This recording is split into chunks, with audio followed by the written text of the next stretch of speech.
sitting here talking to a friend of mine. Actually, one of the first might have been one of the first people I met here in Pittsburgh. You know her too, although maybe not as well as I do.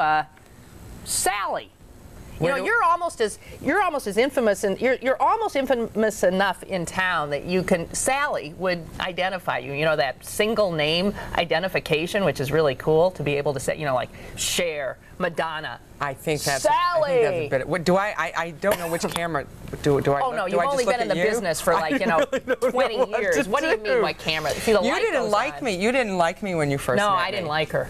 You did. I didn't like you because welcoming. I thought you were a threat. I mean, of course, I'd only been here a year. You picked me up at the airport with a photographer.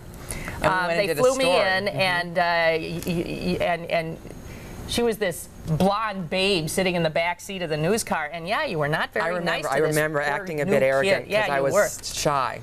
Yeah, she'd gotten to town all of like 1 month ahead of me, and we're acting like well, I don't know who you are, but I'm going to be bigger than you. And no, that's true. It was true. That's not. Anyway. Don't listen to a word she says. She does have a tendency to exaggerate. That's true. For the one or two people who don't know who she is, it's Sally Wiggin, and she's the. What am I? I don't know. Well, you're newsreader, actually. I guess that's what we call it now. That's what the BBC calls it. Do you think that's more correct? I mean, given what you do 90% of the time. It might be now, regrettably, because we spend so much time, you know, producing teases and looking over the shows. And except when I do the Steelers specials, those are all mine. Then I'm a reporter again. Actually, I'm a sports reporter. Okay, well, I want to talk about that because people might not know that's what you wanted to be. She wanted to be a sports reporter, but it was in the days before they let girls do. No, it's because I was lazy. It was going to take a lot more work to break in, and I didn't want to work that hard. Oh, I think it would have been a rough row. They were not. And that's why I didn't. Well, okay. Well, I mean, but that's understandable. By the way, it's not Wiggins. Can we get that clear? It's Wiggin. This is really odd. I mean, we're like talking to people on television, Sally, and here's what you do. You just look at me. I can't believe I have to tell her what I would have to. You just look at me. Don't worry about the camera. If somebody calls later, you can look into camera 3 and develop eye contact with them. Okay. See, this is not a controlled situation. No, it's not, and it's making me really nervous. I hate being a guest. But you've been a guest before. You do a lot of like on morning radio. Talk show. Well, but what's that's the difference? Different. That's very different. Oh, because now they're looking at you. Yeah. And you're and I don't know which camera. And I don't know where my good side is. And there is no good side. Do you have a good side? Do you? Oh yeah. Which is it? I forget because I don't know left from right. So I don't know which No, side wait. it's on. Here, show her on camera 3. Do both sides. No, I'm not going to do that. Oh no, that would be too embarrassing. We'll vote on which side it is. No. No fun at all. Okay, now wait a minute. Sure, you know anchors aren't any fun. We've talked about that. They're not allowed to be. They're just too paranoid. They can't have an opinion. You know, they're just so uptight. Well, I was an anchor for like about 6 months. It didn't work. I couldn't do it.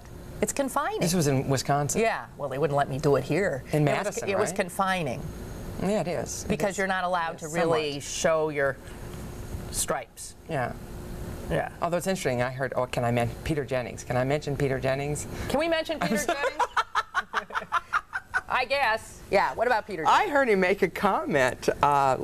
Oh gosh, last night he said, "What?" Now I can't even remember what it was. But it showed.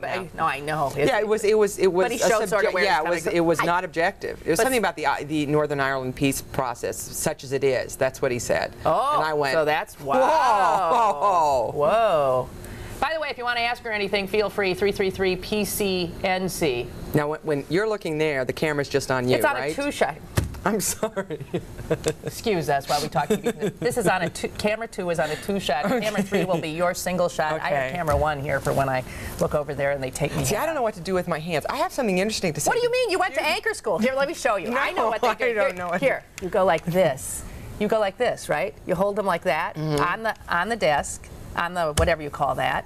And are you ever allowed to like gesture? I was once called. Ring on. I don't have a. I forgot my ring. I was once called into the general manager's office at Channel 4 when I worked there, and I was told to stop waving my hands, and I said, "Well, you have nice hands, though." No, that wasn't the point. I said that's what. But I said that's what I do. I said if you want another babe on the set who sits like this, there's a million of them. I said. As for me, I wave my hands.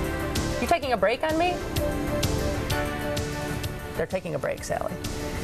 We'll try to stop acting like you're not here in just a second. 333-PCNC. We're going to find out if Sally has a crush on a cartoon character. Coming up.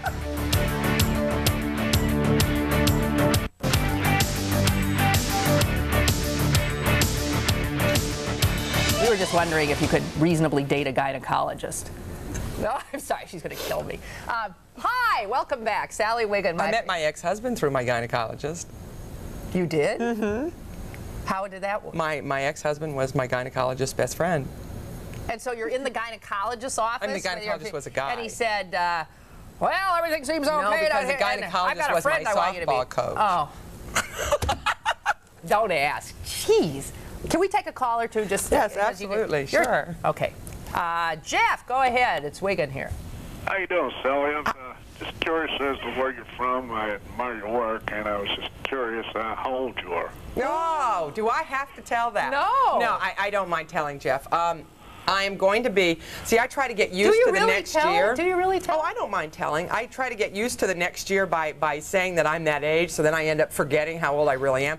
I'm 45 right now, but I'll be... over there, a red light is on. Jeff, but I'll be 46 in several months, and Jeff, I don't mind telling that. Are you surprised at that age? Very. Yeah. How old? Because I act like a child.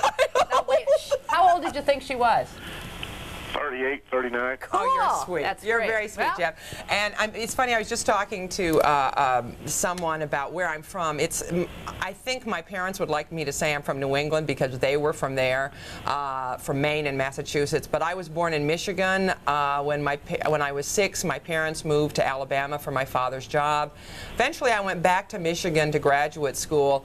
I really, though, because I was raised in a New England home in the South, I feel really bizarre. So it's really odd. But the fact is, if Jeff's listening to you from the age of 6 to the time you went to graduate school, which is I was in the South, yeah. She was in Birmingham, Alabama. But both my parents would roll over in their graves if they knew I said I was from the South.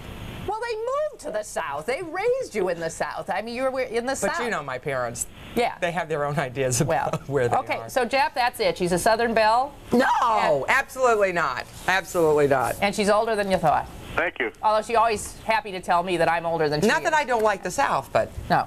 Okay? Okay. Thanks, Jeff. You got good taste in women if you like her. Brad, hi. Brad? Brad? Yes. Hi. Oh, we were afraid you left, Brad. Oh, yes. That happens to me a lot. Sally and Lynn, I love both your talent, and I think that you are outstandingly professional, especially the way you put on the shows. But I have a question for Sally, and primarily with the weather. Mr. DiNardo has outstanding programming and such like that, but in comparison to the other majors, why do we have to have his name as the weather? And what happens thereafter when he put her on the spot while you're at it. You mean it's not, you mean DiNardo weather? Right. I mean, does he own the equipment and he takes it when he leaves? No. Actually, do you know what? I have to tell you, you know that he started a large meteorological service. I know, especially for the airports and such like that. Yeah, Right. and he had to, I think when he went into television, I'm not sure I'm telling the story right, he had to sell it. And I think because of that, and he is, Joe, probably more than any other meteorologist in town, is really truly a meteorologist. Right. He has a master's degree from the University of Chicago, which is a formidable academic institution. Mm-hmm. And I think, I just think that it was because he has been here so long and because he actually had his own meteorological company that's why it developed. No, I don't know what's going to happen because I assume he's going to be around as long as I am, and that's going to be for a long time. Does that satisfy you? Well, yes, it satiates me, but I don't know if it satisfies. Well, do you know what? A little dissatisfaction is good in life. I know, we always can strive for more. Yes, exactly. let me just add this, because I don't have to go back and see DiNardo today. You just be quiet. Let me just say, let me say this. He, and I don't know if it's still true, but for years he was, you know, when they do those things about who is the most recognizable television personality in town, Joe DiNardo was absolutely the gold standard in town. Everybody, that made him a very powerful man.